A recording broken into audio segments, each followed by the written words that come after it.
নমস্কার বন্ধুরা, তো আপনাদের জন্য আমি একটা আবার একদম স্পেশাল ইনফরমেশন নিয়ে চলে এসেছি। তো মোটোরোলা তো রিসেন্ট টাইমে অনেক কটা স্মার্টফোন লঞ্চ করেছে আর অনেক কটা স্মার্টফোন লঞ্চ করতে চলেছে, যার উপর আমি ভিডিও একদম এক্সক্লুসিভভাবে বানিয়ে দিয়েছি। আই বাটনে আমি অবশ্যই দেখতে পারেন। তো এবার এই ভিডিওতে আমি বলবো যে মোটোরোলার একটা বাজেট রেঞ্জে স্মার্টফোন আসতে চলেছে, আর এবার এই স্মার্টফোনটার নাম হবে মোটোরোলা E32 বলে একটা স্মার্টফোন। তো এই ভিডিওতে আমরা দেখবো যে মোটোরোলা E32 বলে যে স্মার্টফোনটা আসছে, এটা ডিজাইন, স্পেসিফিকেশন, কবে লঞ্চ হবে, কি দামে লঞ্চ হবে, যে দামে লঞ্চ হবে সেই দামে আপনার কি এটা নেওয়া উচিত কি উচিত নয়, এই সব কিছু সম্বন্ধে ভিডিওতে আমরা আলোচনা করব।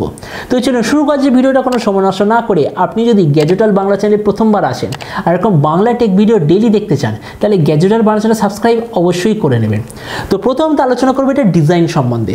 তো যেমন আপনি দেখতে পাচ্ছেন এই যে স্মার্টফোনটা, কেননা মোটোরোলার ই সিরিজের আন্ডারে, তার মানে যে আগের স্মার্টফোন যেমন হচ্ছে E40 বলে যে স্মার্টফোনটা ইন্ডিয়াতে যেরকম ডিজাইনে লঞ্চ হয়েছিল, এক্স্যাক্টলি তেমন ডিজাইন আপনি E32 বলে স্মার্টফোনটা দেখতে পাবেন। তো এই স্মার্টফোনটার থিকনেস হবে 8.2 মিলিমিটার আর এর ওয়েট হবে 185 গ্রাম। ডিসপ্লে দিক থেকে আপনি নিতে পাবেন 6.5 inch full HD plus 90 hertz IPS LCD display. তার সঙ্গে আপনার থাকবে প্রায় 180 হার্জের টাচ স্যাম্পলিং রেট। এর maximum screen to body ratio হবে 90%-এর আশেপাশে। আর এর যে ডিসপ্লের ম্যাক্সিমাম অ্যাসপেক্ট রেশিও সেটা আপনি পাবেন 20:9। কিন্তু এর যে ডিসপ্লেতে তাতে কোনো ধরনের গোরিলা গ্লাসের প্রোটেকশন থাকবে কি থাকবে না, এটা সম্বন্ধে কোনো প্রপার ইনফরমেশান নেই। তার মানে সোজা কথা বলতে গেলে এই যে ডিসপ্লে, এটা একটা ঠিকঠাক কোয়ালিটির ডিসপ্লে। প্রসেসরের দিক থেকে আপনি নিতে পাবেন স্ন্যাপড্রাগন 680 প্রসেসর, যেটা রিসেন্ট লঞ্চ হয়েছে।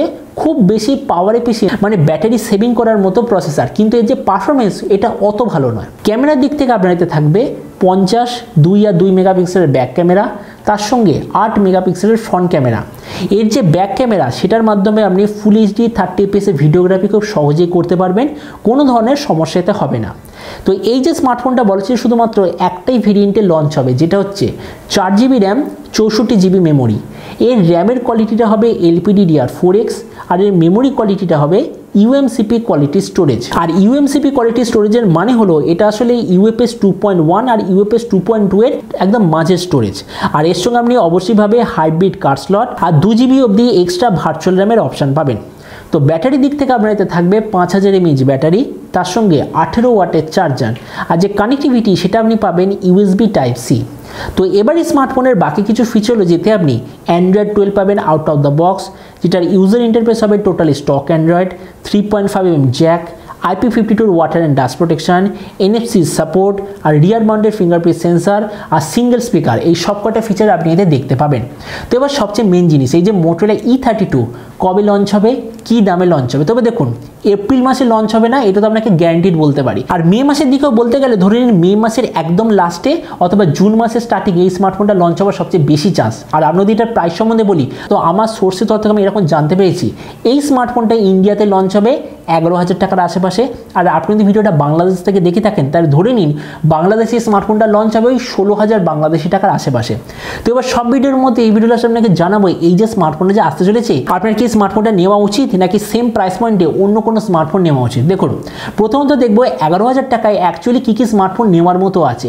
তো আপনি যদি এই মুহূর্তে, মানে ইন্ডিয়ান মার্কেট অনুযায়ী বলছি, এই মুহূর্তে আপনি যদি আমাজন অথবা ফ্লিপকার্টে দেখেন, তাহলে 11,000 টাকার হিসাবে কোনো ভালো স্মার্টফোনই অ্যাভেলেবেল নেই যে আমি আপনাকে রিকমেন্ড করব। যে কটা ভালো কোম্পানির তরফ থেকে স্মার্টফোন অ্যাভেলেবেল আছে সেগুলো সব পুরনো মডেল, মানে প্রায় 1-1.5 বছর পুরনো হয়ে গেছে। আর আজকের দিনে 1-1.5 বছর পুরনো মডেল একদমই নেওয়া উচিত না। আর তাছাড়া সেম প্রাইস পয়েন্টে টেকনো অথবা ইনফিনিক্সের তরফ থেকে কিছু স্মার্টফোন আছে, কিন্তু ওগুলো আমি আপনাকে নেওয়ার জন্য অতটা বলবো না, কেননা টেকনো আর ইনফিনিক্সের স্মার্টফোন এমনিতে তো খুবই ভালো, কিন্তু বেশি দিন অবধি চলে না, মানে খুব জোর কত 1.5 বছর, ম্যাক্সিমাম 2 বছর অবধি চলে। কিন্তু মোটোরোলা স্মার্টফোন জেনারেলি মানে একবার যারা কেনে প্রায় বলা হচ্ছে যে 3-4 বছর তো এমনিই চলে যায়, কোনো ধরনের হার্ডওয়্যার বা সফটওয়্যারের প্রবলেম হয় না। তো ওই হিসেবে আমি আপনাকে বলবো 11,000 টাকায় এই মুহূর্তে মানে মোটোরোলা E32 এর সঙ্গে কম্পিটিশন করার মতো কোনো ভালো স্মার্টফোন এই মুহূর্তে অ্যাভেলেবেল নেই। আর শুধু ভালো নয়, কোনো লেটেস্ট স্মার্টফোন এই মুহূর্তে অ্যাভেলেবেল নেই। তো ওই হিসেবে আমি আপনাকে বলবো এই যে Motorola E32 full HD plus 90 hertz display, Snapdragon 680 processor, 50 megapixel camera, UMCP quality storage, 5000 mAh battery আর Android 12, এই ফিচারগুলো নিয়ে যে 11,000 টাকা লঞ্চ হতে চলেছে, আমার মতে মনে হয় 11,000 টাকার হিসাবে একটা খুব ভালো অপশান। তো এবার আপনি এসে কমেন্টে আমাকে অবশ্যই জানাবেন এই যে 11,000 টাকায় Motorola E32 বলে যে স্মার্টফোনটা লঞ্চ হতে চলেছে, এটা স্পেসিফিকেশন আর প্রাইস দেখে আপনার কি মনে হয়? আর যে দামে এটা লঞ্চ হবে সেই দামে আপনি কি এটা নিতে চান নাকি কোনো অন্য স্মার্টফোন নিতে চান? এটার সম্বন্ধে নিচে কমেন্টে বলতে আমাকে একদমই ভুলবেন না। তো চলুন দেখা হবে আগামীকালের একটা টেক ভিডিওতে। Till then stay tune and always remember, think positive, be positive. Thank you.